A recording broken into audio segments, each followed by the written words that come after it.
الحمد لله نحمده ونستعينه ونستغفره ونؤمن به ونتوكل عليه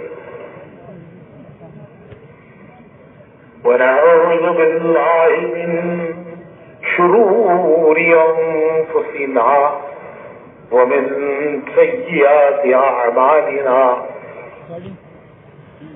ونعوذ بالله من شرور أنفسنا ومن سيئات أعمالنا من يهده الله فلا مضل له ومن يضلله فلا هادي له ونشهد أن لا إله إلا الله وحده لا شريك له ونشهد أن سيدنا ونبينا ومولانا محمدا عبده ورسوله صلى الله عليه وعلى آله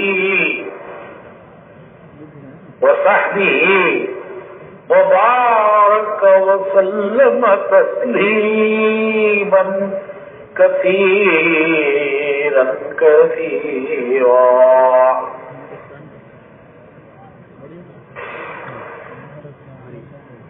اما بعد، محترم بھائیوں،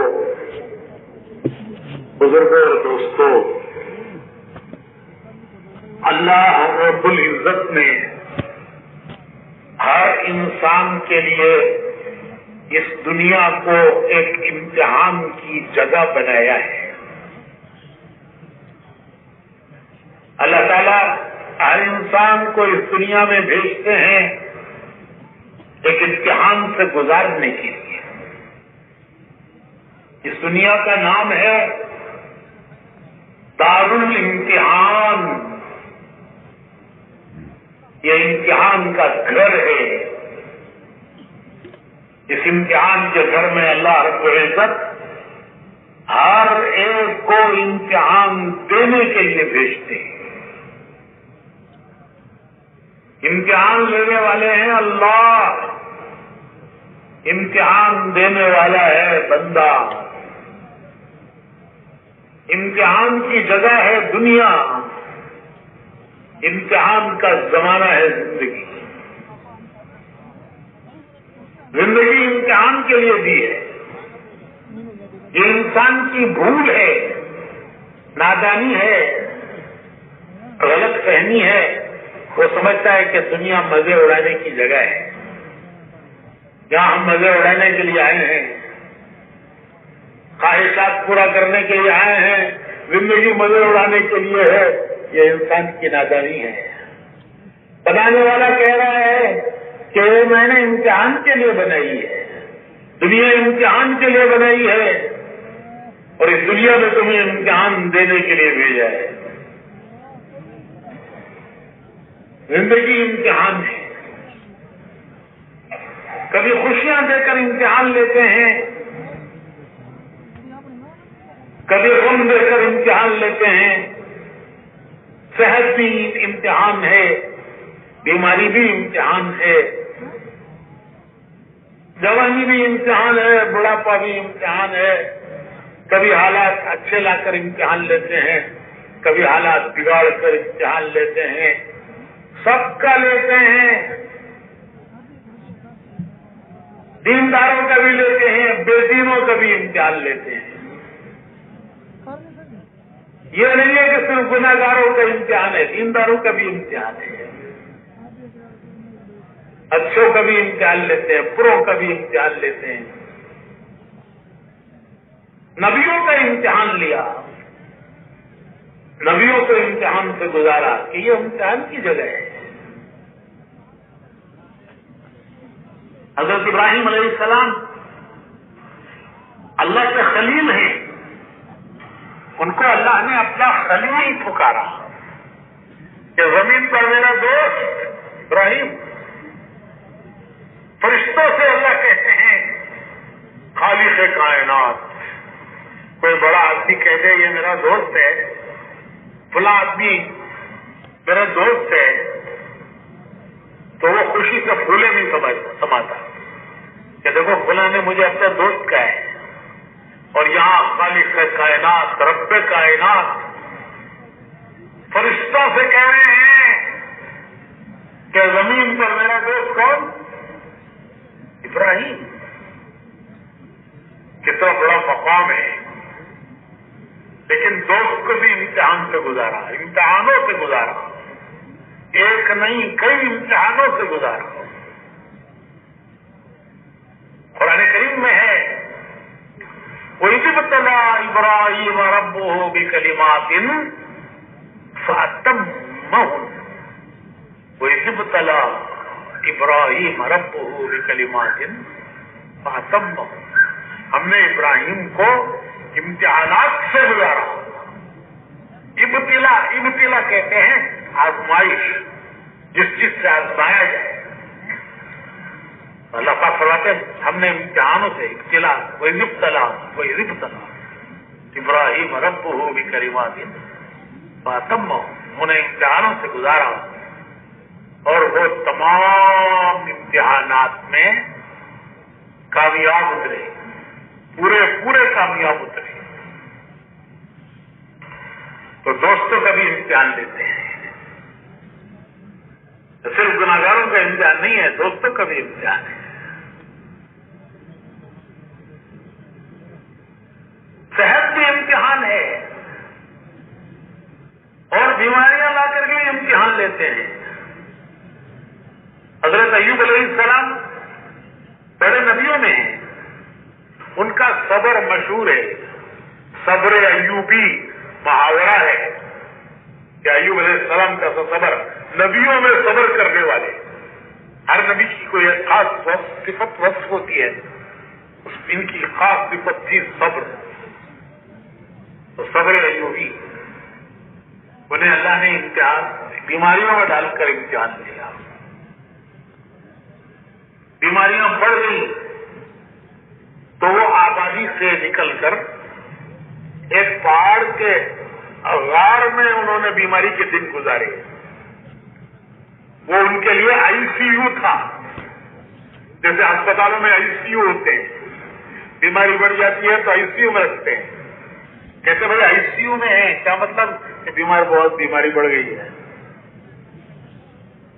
ایوب علیہ السلام کا آئی سی یو تھا پہاڑ کا غار, بستی سے باہر. وہاں انہوں نے بیماری کے دن گزارے. سب نے ساتھ چھوڑ دیا, بیٹوں نے بھی ساتھ چھوڑ دیا. جب حالات اچھے ہوتے ہیں سب ساتھ دیتے ہیں, جب حالات بگڑتے ہیں تو سب ساتھ چھوڑ دیتے ہیں. بیٹوں نے بھی ساتھ چھوڑ دیا. ایک بیوی اکیلی تنہا وہ اس غار میں ان کی تیمارداری کرتی رہی, ان کی خدمت کرتی رہی. جب بیماری بہت بڑھ گئی, تکلیف بڑھ گئی, تو انہوں نے اللہ کو پکارا. ونادى ایوب علیہ السلام نے اللہ کو پکارا. ربی انی مسنی الضر وانت ارحم الراحمین. اے میرے اللہ, اس بیماری میں میری تکلیف بہت بڑھ گئی ہے, مجھے اس بیماری میں بہت تکلیف پہنچائی ہے, اور تو بڑا رحم کرنے والوں کا رحم کرنے والا ہے, بڑا رحم کرنے والا ہے, ارحم الراحمین ہے. تو جواب آیا, جواب دعا کا جواب آیا. ایوب, وہ سامنے کے پہاڑ میں ٹھوکر مارو. جب انہوں نے اس پہاڑ میں ٹھوکر ماری تو ایک چشمہ ابلا، وہاں سے ایک چشمہ نکلا،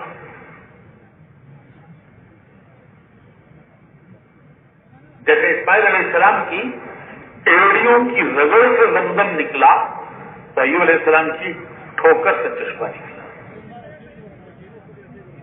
تو اللہ تعالیٰ نے حکم دیا کہ اس چشمے سے نہاؤ اور اس کا پانی پیو.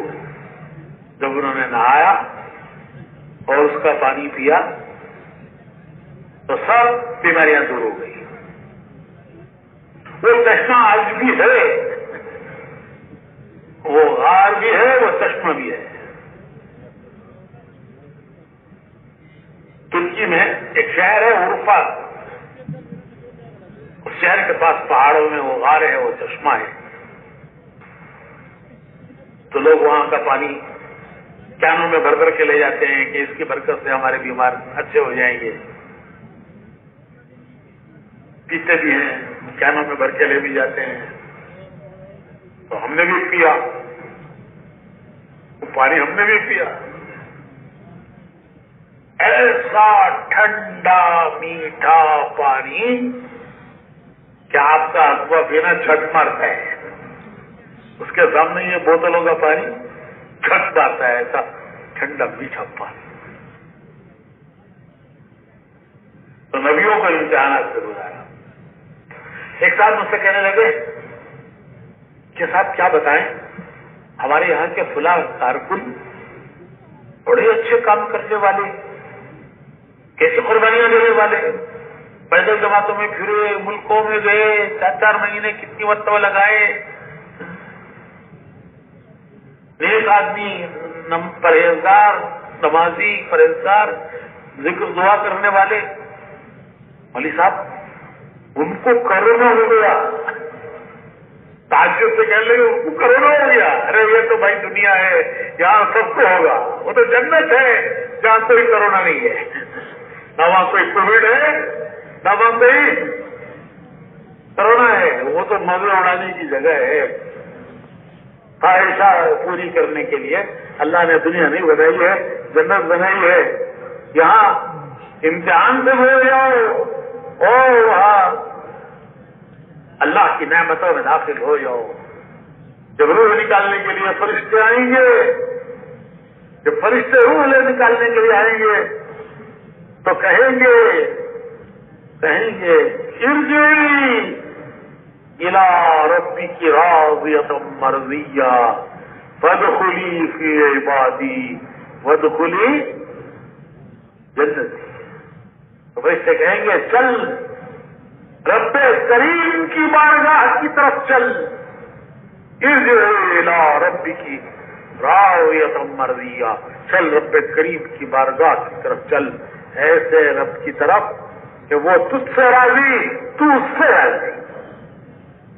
راضیۃ مرضیہ، وہ تجھ سے راضی، تو اس سے راضی. فادخلی فی عبادی، اس کے نیک بندوں میں داخل ہو جا اور اس کی جنت میں داخل ہو جا. حدیث میں شریف میں آتا ہے اس کی روح جسم سے ایسے نکل آئے گی جیسے آٹے میں سے بال نکل آتا ہے. تو بھائیوں، زندگی امتحان کی گھڑیاں ہیں. یہاں دنیا میں آنے سے پہلے تمام روحوں نے عہد کیا تھا. عالم ارواح کہتے ہیں جہاں روحیں ہیں. قیامت تک آنے والے انسانوں کی روحیں آج ہیں عالم ارواح میں. سب روحوں کو اللہ نے ایک ساتھ پیدا کیا، پھر اپنے اپنے وقت پر ان کو جسم دے کر دنیا میں بھیجتے ہیں. لیکن تمام انسان قیامت تک کے آنے والے انسانوں کی روحیں عالم ارواح میں ہیں. جب عالم ارواح میں اللہ نے روحوں کو پیدا فرمایا، سب سے ایک عہد لیا، ایک عہد لیا کہ کیا میں تمہارا رب نہیں ہوں؟ اور سب نے اقرار کیا کہ بے شک آپ ہمارے رب ہیں، آپ ہی ہمارے رب ہیں. تو اس اقرار کا امتحان دنیا میں ہے. یہاں بیٹھ کر امتحان لیتے ہیں کہ کتنا اس اقرار پر جمتا ہے اور چلتا ہے اور کتنا اس اقرار کو بھلا دیتا ہے. عالم ارواح کے اقرار کا امتحان دنیا میں ہے. حضرت سیدنا علی رضی اللہ تعالیٰ عنہ فرماتے ہیں کہ عالم ارواح میں جو میں نے اقرار کیا تھا قالوا بلا، اللہ نے پوچھا کہ میں تمہارا رب نہیں ہوں؟ تو ہم نے سب کی روحوں نے فرعون، حامان، شداد، نمرود، ان سب کی روحوں نے جواب دیا قالوا بلا، بے شک آپ ہمارے رب ہیں۔ تو حضرت علی فرماتے ہیں کہ وہ جو میں نے عالم ارواح میں اللہ سے عہد کیا تھا کہ بے شک آپ ہمارے رب ہیں، وہ مجھے ایسے یاد ہے جیسے میں نے کل کہا ہو، جیسے کل کی کہی ہوئی چیز آدمی کو یاد رہتی ہے، وہ بھولتا نہیں ہے۔ تو حضرت علی فرماتے ہیں کہ میں نے عالم ارواح میں جو اللہ کے سوال پر کہ کیا میں تمہارے رب نہیں ہوں، تو میں نے جواب دیا تھا کہ بے شک آپ ہمارے رب ہیں، قالوا بلا، تو وہ قالوا بلا مجھے ایسا یاد ہے جیسے میں نے کل کہا ہو۔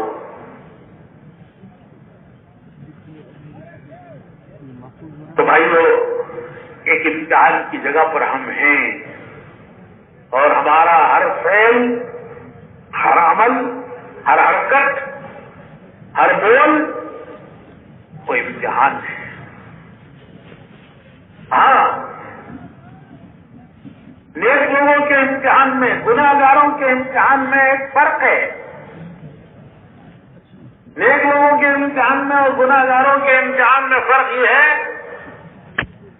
کہ نیک لوگوں کی ابتدا ناگواریوں سے، مشکلوں سے، ناگواریوں سے، اور ان کا انجام کامیابی ہے۔ ابتدا ناگواریوں سے، حضور صلی اللہ علیہ وسلم پر 13 سال مکے کی ناگواریاں، 13 سال ہر طرح کی ناگواریاں، روزانہ کی ناگواریاں۔ پھر مدینے آئے تو مدینے میں بھی چین سے بیٹھنے نہیں دیا، کبھی بدر ہے، کبھی احد ہے، کبھی خندق ہے، اور انتہا کامیابی ہے۔ اور نیک لوگوں کی ابتدا مشکلوں سے ہے، ناگواریوں سے ہے، اور انتہا کامیابی ہے۔ اور گناہ گاروں کی ابتدا وہ عیش و عشرت سے ہے، مزے اڑانے سے ہے، عیش و عشرت، مزے اڑانا، اور انتہا ناکامی۔ اللہ تعالیٰ نے مصر کے تخت پر فرعون کو بھی بٹھایا، یوسف علیہ السلام کو بھی بٹھایا۔ مصر کے تخت پر فرعون بھی بیٹھا اور یوسف علیہ السلام بھی بیٹھے۔ یوسف علیہ السلام کی ابتدا ناگواریوں سے، گھر سے نکالے گئے، بھائیوں نے ترکیب کر کے گھر سے نکالا، قافلے کے ہاتھ بیچا، مصر میں لائے گئے تو ان پر الزام لگا۔ حالانکہ الزام لگانے والی خود ملزم تھی، لیکن الزام ان پہ لگایا اور ان کو جیل خانے میں ڈالا۔ 10 سال یوسف علیہ السلام نے جیل خانے میں گزارے ہیں۔ کتنا سال؟ 10 سال کیسی ناگواریوں سے گزرے ہیں۔ باپ چھوٹے، ماں چھوٹی، گھر چھوٹا، پردیش میں لا کر غلام بنا کر بیچے گئے، کتنا بڑا الزام لگا، پھر جیل میں ڈالے گئے، 10 سال کی جیل، 10 سال گزارے، اور کوئی کیس نہیں، کیس کی کوئی تاریخ نہیں کہ کب ان کا مقدمہ لیا جائے گا، کب ان کے مقدمے کی تحقیق ہوگی، کب مقدمہ لیا جائے گا، تحقیق ہوگی۔ ایک پردیسی ہے، جیل خانے میں پڑا ہوا ہے، اس کا کوئی پرسان حال نہیں ہے، کوئی اس کا والی وارث نہیں ہے، دن گزر رہے ہیں، مہینے گزر رہے ہیں، سال گزر رہے ہیں، 10 سال ایسی ابتلا سے گزرے۔ تو ابتدا ناگواریوں سے اور انتہا حکومت کے تخت پر بٹھائے گئے.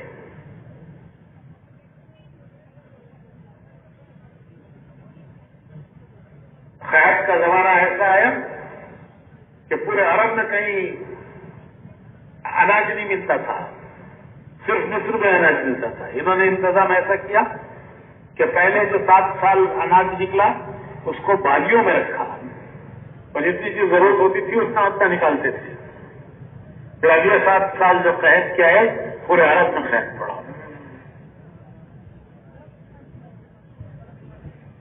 اناج صرف مصر میں ملتا تھا, لوگ اناج لینے کے لیے مصر آتے تھے. ان کے گھر پر بھی حالات آئے, گھر پر حالات آئے.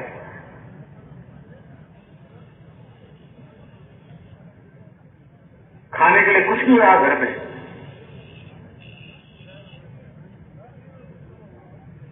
تو ان کے ابا نے کہا جاؤ مصر میں اناج ملتا ہے وہاں سے اناج لے کر آؤ. تو اناج لینے کے لیے مصر آئے. نبی کا گھر میں کچھ کھانے کے لیے نہیں رہا.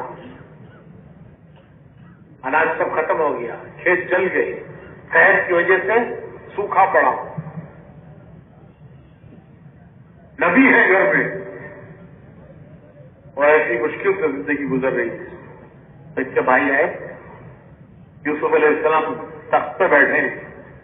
ان کے آرڈر سے, ان کے حکم سے اناج ملتا ہے کہ کس کو کتنا اناج دینا ہے. تو اناج دینے کے لیے کون آئے ہیں؟ بھائی آئے. زمانہ گزر گیا, پتہ نہیں کتنا زمانہ گزر گیا, پچھڑے ہوئے کہ بھائیوں نے ان کو پہچانا نہیں کہ یہ مصر کے تخت پر بیٹھا ہوا ہمارا بھائی ہو سکتا ہے. ہم نے تو بیچ دیا تھا, پھر پتہ نہیں کہاں گیا. یوسف علیہ السلام ہم نے بھائیوں کو پہچان لیا, یہ میرے بھائی. انہوں نے آ کر دربار میں یوسف علیہ السلام سے یہ کہا کہ ہم شریف گھر کے لوگ ہیں, ہمارے گھر پر بہت مشکل پڑی ہے, ہمارے کھیت سوکھ گئے, ہمارے پاس گھر میں کھانے کے لیے کچھ رہا نہیں. جو کچھ ہمارے گھر میں بچا ہوا تھا وہ سمیٹ کر ہم لائے ہیں. جو آپ ہمیں اناج دیں گے یہ اس کی قیمت نہیں ہے, جو ہمارے پاس تھا وہ ہم پیش کر رہے ہیں, اور جو آپ ہمیں اناج دیں گے وہ ہمارے اوپر احسان ہوگا. تو 1 سال اناج دیا, دوسرے سال یہ فرمایا کہ پھر آؤ گے تو پھر اگلے سال کا دیں گے, اور اپنے بھائی کو بھی ایک چھوٹا جو تمہارا چھوٹا ہوا ہے اسے بھی لے کر ہو. اور جب وہ اناج لینے کے لیے دوسرے سال نکلتے ہیں تو یعقوب علیہ السلام اپنے بیٹوں سے کہتے ہیں کہ بیٹو جب مصر جاؤ تو یوسف کو تلاش کرو, مصر جاؤ تو یوسف کو تلاش کرو, شاید کہ اللہ مجھے اس سے ملنا نصیب کرے.